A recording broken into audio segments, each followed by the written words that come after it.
Danny is worried about her parents who aren't picking up their phone. She sits at her computer, rereading her sister's ominous message, suspicious about what she means by it. Unsure of what to do, Danny calls her boyfriend for reassurance. He tells her that she's putting too much thought into her sister's email and that it's probably another grab for attention. She's a little upset because it sounds like he doesn't understand that her sister is bipolar. Even though Danny is in tears, she still agrees with his opinion. After that call, she paces around her apartment, talking to a friend about her boyfriend. She's worried that she's being too needy, but her friend tells her that if he feels that way then maybe he's not the right one. During the call, she sends another email to her sister. Suddenly she gets a second call from an unknown number. Meanwhile, Danny's boyfriend Christian is out with his friends, talking to them about her. They suggest that he should leave her because she's too overbearing, but he worries that if he does that he might regret it later. He suddenly gets another call from her and leaves the table to answer. Christian picks up the phone, only to hear her screaming and crying on the other side of the line. He walks to her apartment and later he's seen comforting her, as she continues to cry uncontrollably because her entire family died. Simultaneously, firemen are seen breaking into her parents' house. They find them dead in their own bed. Her sister has killed herself and taken them with her. A while later, Danny is lying on her bed, depressed. Christian comes in and tells her that he'll go to a party. She says that she'll join him, even though he's not particularly eager about that. At the party, Danny's interest is sparked by a conversation her boyfriend and his friends Pelle, Josh and Mark are having about the summer trip to Sweden the group had been planning. It's the first time she's hearing about it and the trip is in 2 weeks. Back at her apartment, she confronts him, asking why he didn't tell her. He tries to weasel around the issue, but Danny doesn't understand why Christian wasn't open with her. She doesn't have a problem with him going on the trip. He says he's sorry and she tells him that she doesn't need an apology, just openness. Danny softens, worried that he'll leave, then asks if he'll be going because of his thesis. He still doesn't know what that will be. Sometime after, Christian is hanging out with his friends and they're talking about Sweden. Danny calls him to say that she'll be up in a moment. While waiting, Christian tells them that he invited her on the trip, but that she won't go, even though she said yes. They're upset with him, but promise to act as if they knew about the invitation and as they don't have a problem with it. Danny arrives and they all greet her nicely, but act super awkward toward her. Mark asks Christian to join him in the other room. Pelle chats with Danny, while Josh completely ignores her. She asks about the week he had planned for the group in his village, because her birthday will be on the same day that they'll be arriving. He tells her that it's actually a 9-day festival held by his small community. Pelle shows her some photos of previous festivities and she's very impressed. Suddenly, he turns to her and says, with all honesty, that he's very glad that she'll be coming with them. He also tells her that he's very sorry about her parents and that he can empathize, because he had also lost his own. Danny gets upset and runs to the bathroom. On the plane to Europe, Danny cries in the toilet. They arrive to Sweden and drive to Pelle's village located somewhere in the north of the country. The group stops in a field where all the other young people coming back home have gathered. Pelle is greeted by his brother Ingmar, who introduces them to his friends Simon and Connie. Ingmar gives them some shrooms and they all take it, even though Danny is reluctant at first. Later, they sit under a tree and feel the effects of the drug. Mark is not having a good time. Pelle guides them through the experience, talking about the nature surrounding them. Danny hears distant singing and freaks out. She walks by a group of people and they all laugh at her. Ingmar tries to calm her, but she runs to the bathroom. Inside she has some kind of horrible hallucination, then she dreams about her family. She wakes up and Christian tells her that they've been waiting for her to wake up for 6 hours. The entire group of young people walk through the woods and eventually arrive at the village, where the people from the community welcome them. They are already wearing their festival clothes and playing music. Danny enjoys the serene atmosphere of the place, smiling and taking it all in. Pelle greets one of the elders, who welcomes them eagerly. He tells them that the official festivities will begin the next day. Suddenly, their attention is drawn by music, leading them to the center of the village. The elder Siv welcomes all of them to the festival and wishes them a happy midsummer. She says that it had been 90 years since their last feast and that it will be 90 more until the next one. They raise their glasses and cheer. Simultaneously, a disabled child is shown drawing and not participating in the ceremony. Siv passes a torch to an older woman and then a second one to an older man, proclaiming something to the heavens. Meanwhile, Maya is seen getting ready in a washroom. Music starts outside and she joins the celebration. She sees the group sitting on the sidelines as the villagers dance around them. Later, Maya kicks Christian's bottom as she passes by him during the dance. Him and Josh go to join in. Pelle gives Danny a gift for her birthday and she tells him that Christian forgot about it. She thanks him for the portrait. After a while, Pelle gives the group a tour around the village and answers Josh's questions about the community. They see a few children having a lesson in the grass and he tells them that they are learning about the power of the ancient runes. Connie asks Danny and Christian how long they've been together and they give a different answer. During the tour, Christian spots a building in the distance.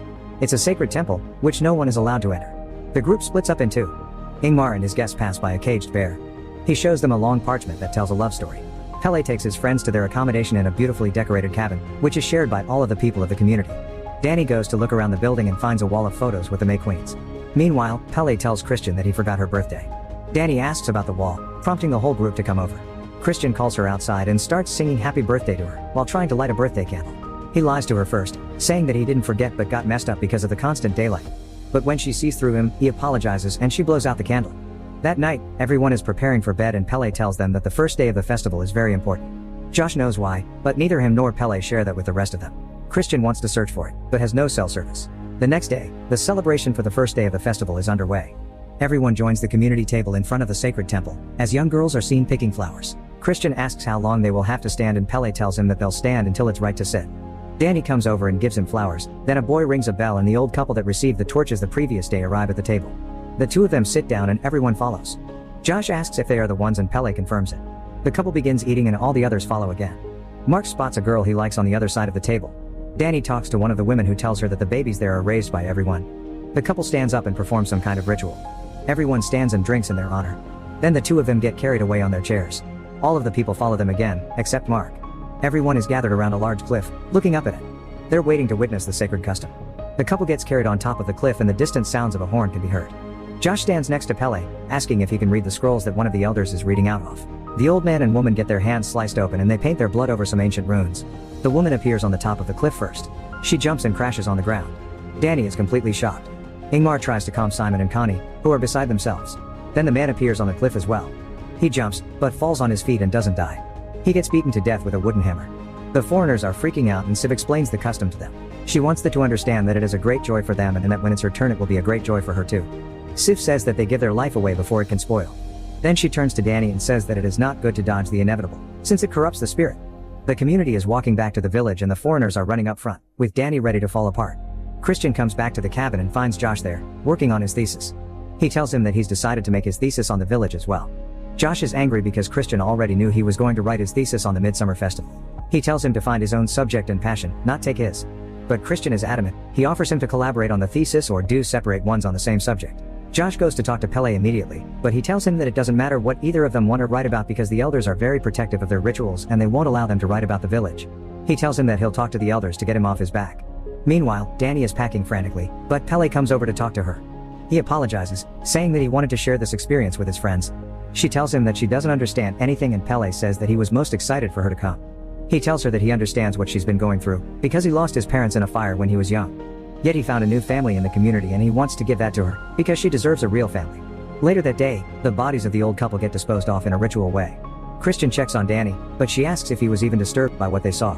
He says that he was, but that it's a matter of cultural differences and that they should try to acclimate to the ways of the community. That night she asks Josh for a sleeping pill, but she's still just woken up by noises in the middle of the night. All of the beds around her are empty, so she follows a few people outside. Then she sees Christian and his friends leave. She screams and images from the ritual appear in her mind, one after the other, until an image of her family appears in the foot of the cliff. She's actually having a nightmare. Maya is actually awake. She goes over to Christian's bed and places something under it. Josh sees her do that. On the second day of the festival, Danny is the only one to sleep late. Pele is gardening when Mark and Josh approach him. He tells Josh that he can write his thesis, but that he can't use any real names or the location. He also has to collaborate with Christian. Josh asks him about the thing that Maya left underneath Christian's bed and Pele tells him that it's a love rune. Christian joins them and Pele gives him the news about the thesis and tells him that Maya seems to like him. Suddenly, they hear a man screaming and running toward Mark, who's taking a piss over a dead tree. The man goes after him, but the others stop him, as Pele takes Mark to the side and explains that he peed on the ancestral tree that has a lot of meaning for them. Connie runs into the cabin and tells Danny that her and Simon are leaving. One of the elders comes over and tells her that her fiancé has already left and that he'll meet her on the train station. She can't believe that he would leave her and gets horribly upset. Danny tells Christian about Simon, but he doesn't seem terribly concerned and continues his conversation about approval of mates within the community. The man tells him that they often need to invite people from the outside. Danny gets invited by one of the women to cook with them. She gives her an apron and they tell her that they are making meat tarts. Maya makes a special one. Meanwhile, Josh has a conversation with one of the elders about their sacred scrolls. The scrolls always have blank pages near the end, because they are ever changing. Their last iteration is written by the disabled child. He draws on the blank pages and the elders interpret it. The elder tells him that all of their oracles are deliberate products of inbreeding, so that they have unclouded minds open for the source. Mark lurks around the sacred temple, looking for the girl he likes, when a child calls him for dinner. They get served meat pies. Danny asks if anyone has seen Connie and one of the villagers tells her that he drove her to meet Simon at the station. Danny doesn't understand how he could have left her like that and comments that she could see Christian doing that. The man that got upset about Mark pissing on the tree is still angry about it. Josh and Christian argue as well. He takes a bite out of the pie and finds a pubic hair in it, then looks at Maya. Mark gets called away by the girl that he likes. That night, Danny asks Josh for another sleeping pill. Later, he runs over to the cabin where the scroll is kept and starts taking pictures of it. Mark catches him doing it, but as Josh moves closer to him he sees that there is something wrong. Suddenly, he gets hit over the head. The disabled child approaches the unconscious Josh wearing Mark's face. Christian wakes up the next day and sees that Josh is gone from his bed. At breakfast, Danny asks about Mark and Josh, but he says that he's not too concerned. One of the elders proclaims that the scroll had been stolen and asks that it gets returned safely. After breakfast, two of the elders approach Christian and Danny, saying that it's suspicious that two of their friends ended up missing the same day. Christian throws Josh under the bus, but Pele says that he feels responsible. Danny is sent off with the other women and Christian has to go to meet with Siv. A special tea gets prepared for the young women of the village, which Danny drinks as well. The ritual, which they call the competition, is about to begin, when Danny realizes that the tea probably had mushrooms in it. An older woman proclaims the beginning of the competition and the women start dancing in a circle. Meanwhile, Christian is at Siv's home looking at the iconography on her walls. They sit opposite one another and she immediately tells him that he had been approved to mate with Maya. The women continue dancing and one by one drop down and out of the competition. Christian joins the crowd that watches the dance and one of the women gives him some of the mushroom tea. He glances at Maya and drinks it. Meanwhile, Danny keeps getting dizzy while dancing, but she doesn't stop or fall over. Only 3 of them are left, when she suddenly starts speaking in Swedish with one of the other girls. As they laugh and dance, the other 2 run into each other. Danny is the only one left. Everyone stands up and circles her. The older woman crowns her as the May Queen. She gets her picture taken and as they walk her away, Pele comes over and kisses her. They lift her in the air and take her to the table. Danny sits at the head and everyone follows her every move. When Christian sits down, she begins to eat and everyone else does as well. He doesn't understand what's happening and starts feeling the effects of the tea. The entire village cheers for the May Queen. They tell her that she's part of the family now. Maya calls Christian to follow her into the barn and Danny notices that there's something happening. Siv tells Danny that she has to bless their crops as the queen and doesn't allow Christian to come with her. She enters a carriage, being pulled by some of the young women from the village. As she's driven away, Christian gets asked to go to the barn again as the rest of the villagers stand for him. Danny blesses the crops in a traditional ritual, while Christian is being prepared by the elders to mate with Maya. They drug him again and lead him in, where the girl is waiting for him together with other women. Danny is still performing the blessing ritual. Christian makes love to Maya as the other women sing to her and to him as well. The May Queen comes back to the village and one of the women tells her that Siv is expecting her. She hears something happening in the barn and goes to check what it is, regardless of the woman's pleas not to. Danny peeks inside and sees what is happening, but goes outside and starts screaming. The women take her away and get her to her bed. She freaks out and the other women start mimicking her cries. Christian is done with his part of the ritual and storms out of the barn. He gets confused and disoriented, trying to run away, when he sees a foot planted in the garden. Christian hides in a shed where he finds Simon's dead body. An elder sneaks up on him and drugs him again. He gets woken up by a woman who tells him that he can't speak or move. The final Midsommar ritual begins, with Danny at its head. Siv proclaims that 9 sacrifices will be made to the village, 4 of their own, 4 foreigners and 1 chosen by the queen. 2 of their own have already given their lives and 2 have volunteered, one of which is Ingmar. Pele is honored for bringing them new blood. Danny has to choose the last of the 9. It is between a local and Christian.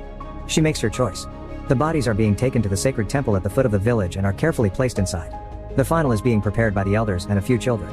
They open up the bear's body and place Christian inside of it, still alive. The elders bless the offering and give the 2 villagers drugs. The temple is ritually set on fire as the entire community is gathered outside witnessing the offering. Everything inside gets burned away and the villagers convulse and cry, feeling the pain of their people inside. The May Queen looks onto the burning temple and cracks a final grin.